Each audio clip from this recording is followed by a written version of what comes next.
C'est l'histoire d'un drame politique qui est devenu un drame environnemental. Depuis 1976, la superficie de la mer Morte a quasiment diminué de moitié, son niveau a chuté de 40 mètres. La zone aujourd'hui est parsemée de cavités qui se forment lorsque l'eau salée se retire et que l'eau douce se dissout sur la roche, des trous blancs apparaissent, des trous sans vie, sans âme. Alors que deux pays se partagent ces eaux, la Jordanie et Israël, ainsi qu'un troisième intervenant qui est l'autorité palestinienne. Le drame, c'est qu'une solution existe, et depuis longtemps. En 2013, un accord a été conclu entre les trois parties pour créer un pipeline entre la mer Rouge et la mer Morte, un pipeline qui transporterait l'eau de mer jusqu'à une usine de dessalement à Aqaba et qui la reverserait ensuite dans la mer Morte. Au coût du projet, plusieurs milliards de dollars, cher, beaucoup trop cher pour une région en proie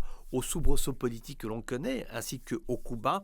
Netanyahou, le Premier ministre israélien, a tenté de faire inscrire la mer Morte au patrimoine de l'humanité.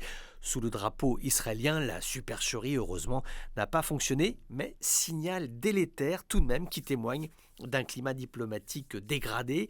Les relations entre la Jordanie et Israël sont au plus bas. Amman a condamné la reconnaissance par les États-Unis d'Amérique de Jérusalem comme étant la capitale d'Israël. Amman n'apprécie pas les tensions constantes sur les lieux saints, les ambitions israéliennes sur la vallée du Jourdain et le blocage des pourparlers de paix avec les Palestiniens. Une ligne politique que tous les pays arabes ont en partage, mais qui, dans le cas jordanien, cette politique, elle est assortie d'une dimension qui est une dimension de tension environnementale. Une étude a été menée par l'université de Stanford, le projet Jordan Water.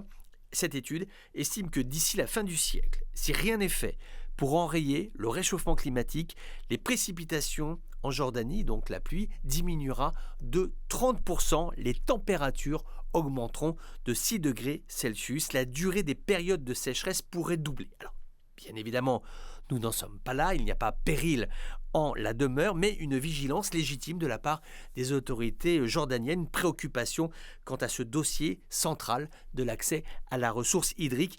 Et c'est dommage, c'est vraiment dommage, car la mer Morte, ce pourrait être un formidable vecteur de dialogue politique et de partage entre les pays de la région.